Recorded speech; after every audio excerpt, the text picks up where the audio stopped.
आपने अक्सर भूत प्रेत की कहानियां सुनी होंगी, जहां कोई इंसान रात के अंधेरे में सुनसान सड़क पर अकेला चलता है और फिर उसका सामना किसी पैरानॉर्मल शक्ति से हो जाता है। लेकिन आज जो कहानी मैं आपको सुनाने जा रहा हूं, वो सिर्फ एक या दो लोगों ने नहीं देखी, बल्कि एक पूरे गांव ने इस घटना को अपनी आंखों से देखा है मेरे दोस्त। अर्जुन भाई मूल रूप से महाराष्ट्र के चंद्रपुर जिले से हैं, लेकिन उन्होंने मेडिकल की पढ़ाई के लिए अकोला के एक सरकारी कॉलेज में एडमिशन लिया था। कॉलेज के दिनों में अर्जुन की एक बहुत गहरी दोस्ती हो गई थी अपने ही क्लासमेट आशुतोष से। अर्जुन बताते हैं कि जब भी कॉलेज में लंबी छुट्टियां होती थीं, चाहे वो सेमेस्टर ब्रेक हो, दिवाली हो या कोई और त्योहार, तो वे अपने घर चंद्रपुर चले जाया करते थे। अकोला से चंद्रपुर जाने के दो रास्ते थे। पहला रास्ता अमरावती से नागपुर चंद्रपुर, ये नेशनल हाईवे वाला रास्ता था, जिसकी कुल दूरी करीब 390 किलोमीटर थी। दूसरा रास्ता अकोला से वर्धा चंद्रपुर, ये रास्ता थोड़ा छोटा था, करीब 330 किलोमीटर। अपने लगभग 5 साल के कॉलेज जीवन में अर्जुन कई बार दोनों रास्तों से आना जाना कर चुके थे, लेकिन उन्हें वर्धा वाला छोटा रास्ता ज्यादा पसंद था। समय बीता गया और आखिरकार साल 2016 में अर्जुन ने अपनी मेडिकल डिग्री पूरी कर ली। डिग्री सेरेमनी के दिन अर्जुन और आशुतोष दोनों के माता पिता कॉलेज आए हुए थे। सबका यही कहना था, हम अपने बच्चों को डिग्री लेते हुए देखना चाहते हैं। 5 साल तक इतनी मेहनत की है, आज उसका फल मिला है। आशुतोष भी चंद्रपुर के ही आसपास रहता था, इसलिए दोनों परिवारों ने मिलकर तय किया कि एक बड़ी गाड़ी बुक की जाएगी, जिसमें सामान, बैग, कुर्सियां, टेबल वगैरह लादकर अगले दिन चंद्रपुर निकला जाएगा। अर्जुन और आशुतोष ने कहा, आज हमारी कॉलेज के दोस्तों के साथ आखिरी पार्टी है, आप लोग कल निकल जाइए। योजना कुछ इस तरह बनी। अर्जुन के पिता ने एक हाइलेक्स गाड़ी बुक की। अगली सुबह करीब सुबह 6 बजे माता पिता सारा सामान लेकर चंद्रपुर के लिए रवाना हो गए। अब बारी थी अर्जुन और आशुतोष की। दोनों ने सोचा कि गर्मी का मौसम है, अगर देर से निकले तो धूप बहुत तेज होगी, 350 किलोमीटर बाइक से चलना मुश्किल हो जाएगा। इसलिए उन्होंने तय किया कि सुबह 3:30 बजे ही निकलेंगे।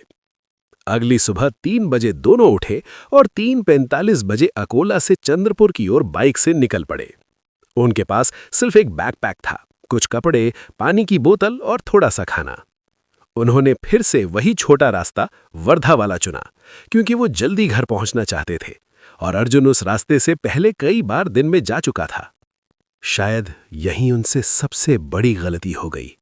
जब वे अकोला से निकलकर नेशनल हाईवे से जुड़ने वाले चौराहे पर पहुंचे, वहां एक बालाजी मंदिर था।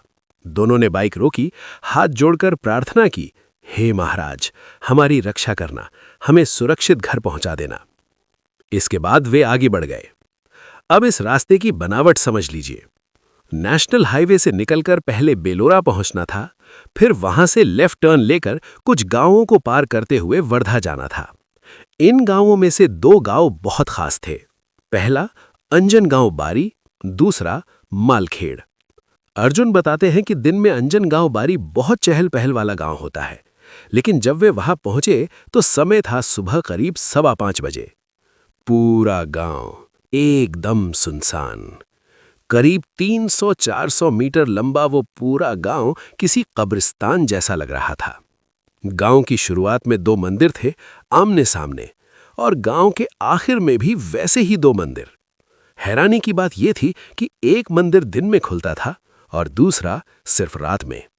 उन्होंने रात में खुले मंदिर में हाथ जोड़े और बाइक से गांव के अंदर घुस गए। लेकिन जैसे जैसे वे गांव के आखिरी सिरे की ओर बढ़े, करीब 100 मीटर पहले ही दोनों के शरीर में अजीब बदलाव होने लगे। सिर भारी लगने लगा, बेचैनी बढ़ गई, सांस लेने में दिक्कत होने लगी। पसीना ऐसे बह रहा था जैसे मैराथन दौड़कर आए हों। अर्जुन ने हेलमेट का शीशा ऊपर किया, लेकिन हवा आ ही नहीं रही थी। 30-40 की स्पीड पर बाइक चल रही थी, फिर भी सामने से हवा नहीं, जैसे कोई अदृश्य चीज उनके सामने खड़ी हो। उसी पल आशुतोष का फोन अचानक बंद हो गया। बैटरी 100% थी, लेकिन 1 सेकंड में 0%। और ठीक उसी समय बाइक का पिछला टायर पंचर। वे किसी तरह गांव पार कर गए, लेकिन दोनों के हाथ पैर पूरी तरह सफेद पड़ चुके थे। ऑक्सीजन जैसे शरीर में जा ही नहीं रही थी। जब उन्होंने बाइक वापस मोड़ी तो अचानक दोनों को लगा कि किसी ने उनके कंधों पर 90-95 किलो का बोझ डाल दिया हो। आशुतोष चिल्लाया, भाई कोई मेरे कंधे पर बैठा है। फिर एक तेज आवाज और आशुतोष बेहोश होकर गिर पड़ा। उसके सिर से खून बह रहा था। अर्जुन की आंखों के सामने अपने माता पिता के चेहरे घूमने लगे।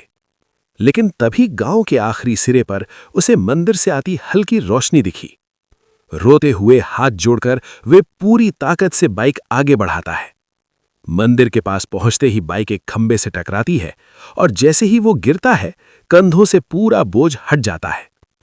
तभी अर्जुन देखता है कि घरों की खिड़कियों से पूरा गांव उन्हें देख रहा था। सब इशारों से कह रहे थे, मंदिर जाओ जल्दी, लेकिन कोई बाहर नहीं आया। अर्जुन आशुतोष को उठाकर सीधे रात में खुले मंदिर में ले गया। सुबह 8 बजे तक वो लगातार हनुमान चालीसा पढ़ता रहा। 8 बजे के बाद ही गांव वाले बाहर आए और दोनों को अस्पताल ले गए। गांव के मुखिया किशोर जी ने बताया, जिस रास्ते से तुम आए वहां एक बहुत खतरनाक आत्मा भटकती है। वो लड़की जिसने शादी टूटने के बाद खुदकुशी कर ली थी, उसकी आत्मा आज भी अंजन गांव और मालखेड़ के बीच रात में लोगों पर हमला करती है। इसीलिए 2 मंदिर बनाए गए, दिन के लिए सूर्य देव और रात के लिए निशा देवी। तुमने रात में निशा देवी को प्रणाम किया इसलिए जिंदा बच गए, वरना कोई नहीं बचता। यही थी आज की कहानी। अगर आपके पास भी ऐसा कोई अनुभव है तो नीचे दिए गए ईमेल पर भेजिए। फिर मिलेंगे अगली कहानी में। तब तक अपना ख्याल रखें।